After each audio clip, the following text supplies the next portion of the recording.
Hello friends. आज के video में हम देखेंगे problem on curvilinear motion. Problem में हमें पोजीशन वेक्टर दिया है, vector r equal to 1/4 t cube i plus 3t square j metre. हमें फाइंड आउट क्या करना है, radius of curvature of the path and n t components of the acceleration at t equal to 2 seconds. तो ये problem start करने से पहले जो लोग मेरे चैनल पर नए हैं और जिन्होंने मेरा चैनल अभी तक सब्सक्राइब नहीं किया है, प्लीज मेरे चैनल को सब्सक्राइब कर दो। ये वीडियो आखिर तक देखो और वीडियो खत्म होने के बाद में वीडियो को लाइक जरूर करना। तो ये vector r equal to 1/4 t cube i plus 3t square j metre हमें दिया है। तो ये वेक्टर r का जो इक्वेशन है, इसमें देखो ये i के साथ में जो टर्म दी है ये है हमारा x टर्म और कंपोनेंट x का वैल्यू, और यहाँ पे जो j के साथ में यहाँ पे जो टर्म दी है, सो that is value of y। तो यहाँ पे वैल्यू ऑफ x क्या होगा, 1/4 टी क्यूब होगा, और यहाँ पे वैल्यू ऑफ i होगा 3t स्क्वायर। अगर हम वेक्टर r को डेरिवेट करते विद रिस्पेक्ट टू dt तो हमें मिलता है vector v, that is equal to, अगर हम राइट साइड को डेरिवेट करेंगे ये टर्म को, तो यहाँ पे मिलेगा हमें 3/4 इंटू टी स्क्वायर आई प्लस यहाँ पे मिलेगा 60 मीटर पर सेकंड स्क्वायर। फिर से हम ये वेक्टर v को डेरिवेट करेंगे with respect to dt, so that is equal to vector a, और हमें ये इक्वेशन मिल रहा है राइट साइड डेरिवेट करने के बाद में विद रिस्पेक्ट टू dt। ये मिलेगा 1.5 ti plus 6j metre per second square. और हमें अभी फाइंड आउट करना है vector v by putting t equal to 2 seconds and vector a by putting t equal to 2 seconds in the equation. तो हम पहले ये वेक्टर v का जो इक्वेशन है, इसमें हम t का वैल्यू 2 पुट करते हैं। सो हमने यहाँ पे टी स्क्वायर की जगह पे यहाँ पे 2 स्क्वायर ले लिया है, इसको सॉल्व कर दिया है, तो ये मिलेगा हमें 3i। देन प्लस का साइन एज इट इज, यहाँ पे टी का वैल्यू 2 पुट कर दिया है, 2 इंटू 6 मीन 12 हो जाएगा, 12 जी हमें यहाँ पे मिल जाएगा। इसका यूनिट है मीटर पर सेकंड, हमने एज इट इज लिख दिया है। तो ये हमने फाइंड आउट कर लिया है यहाँ पे वेक्टर v। सिमिलरली हम फाइंड आउट करेंगे यहाँ पे vector a by putting t equal to 2 seconds in the equation of vector a।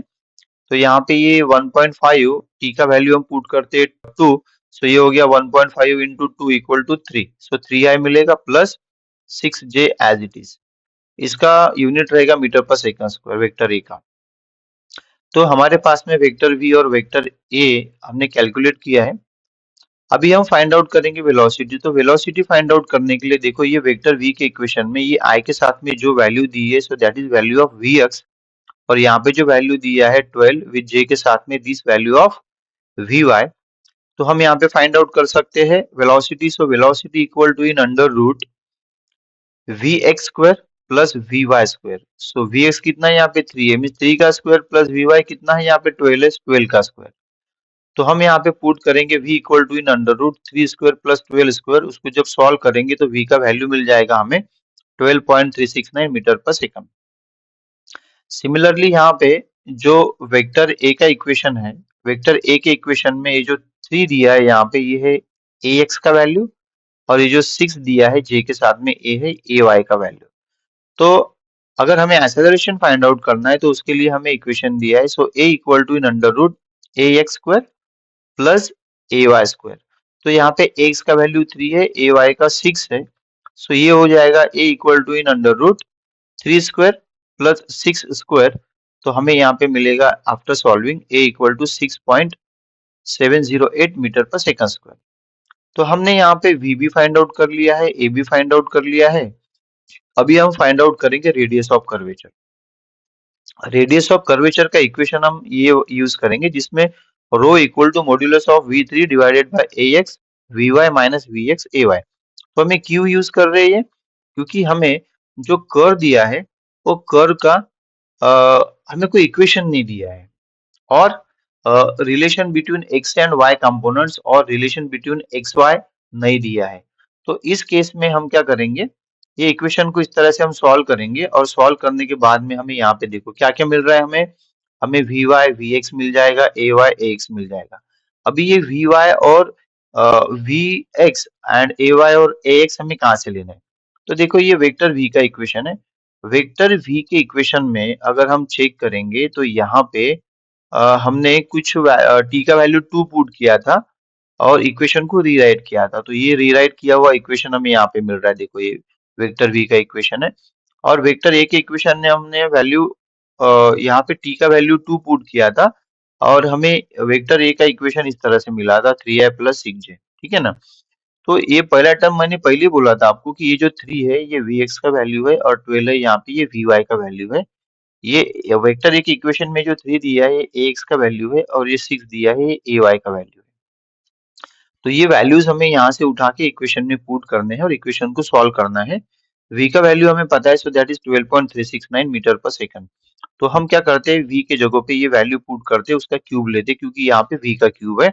x का वैल्यू कितना है, यहाँ पे 3 है और vy का वैल्यू कितना है, यहाँ पे 12 है, सो 3 इंटू 12 हो जाएगा। यहाँ पे हमने 3 इंटू 12 ले लिया, ax का वैल्यू 3, vy का वैल्यू 12, माइनस का साइन एज इट इज ले लिया हमने। देन vx का वैल्यू कितना दिया है, यहाँ पे 3 दिया है और ay का वैल्यू 6 है, सो 6 इंटू 3। तो इस तरह से हमने इसको सॉल्व कर दिया तो हमें यहाँ पे रो इक्वल टू कितना मिला है, 105.1 मीटर। तो इस तरह से हमने रो का वैल्यू फाइंड आउट कर लिया है। रो का वैल्यू फाइंड आउट करने के बाद में मींस रेडियस ऑफ कर्वेचर और पाथ का वैल्यू फाइंड आउट करने के बाद में हमें यहाँ पे फाइंड आउट करना है normal component of acceleration, so that is a suffix n और an। तो इसका इक्वेशन है an equal to v square upon rho. So v का वैल्यू भी हमें यहाँ पे पता है v, और रो का वैल्यू हमने जस्ट फाइंड आउट किया है, दोनों भी हम इक्वेशन में पुट करेंगे और an का वैल्यू मिलेगा हमें यहाँ पे 1.456 मीटर पर second square.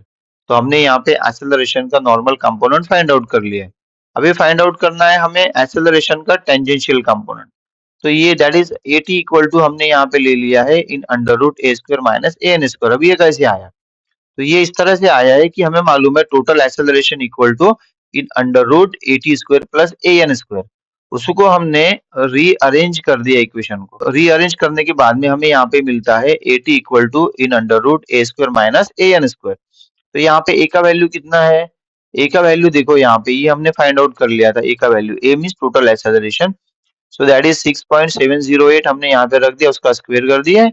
Then minus an का वैल्यू कितना है, an का हमने जस्ट फाइंड आउट कर लिया है 1.456, तो हमने यहाँ पे रख दिया, उसका स्क्वायर कर लिया है। जब हम इसे सॉल्व करेंगे तो हमें मिलेगा at equal to 6.548 metre per second square. तो इस तरह से प्रॉब्लम हमें सॉल्व करना है। सबसे पहले तो हमें चेक करना है कि प्रॉब्लम में गिवन डेटा क्या है, तो गिवन डेटा के बेस पर ही आगे हम प्रॉब्लम सॉल्व कर सकते हैं। तो हमें जो भी प्रॉब्लम है उसको पहले पढ़ लेना है, उसको अंडरस्टैंड करना है, उसके बाद में ही कोई कंक्लूजन पे जाके प्रॉब्लम सॉल्व करना है। अदरवाइज क्या हो जाएगा, अगर हम without proper reading and proper understanding अगर प्रॉब्लम सॉल्व कर दे तो डेफिनेटली वो प्रॉब्लम में हम गलती करेंगे। तो ये नहीं होना चाहिए, इसलिए हमें प्रॉब्लम को अच्छे से पढ़ के उसको समझना है और बाद में ही प्रॉब्लम को सॉल्व करना है। Thank you for watching this video.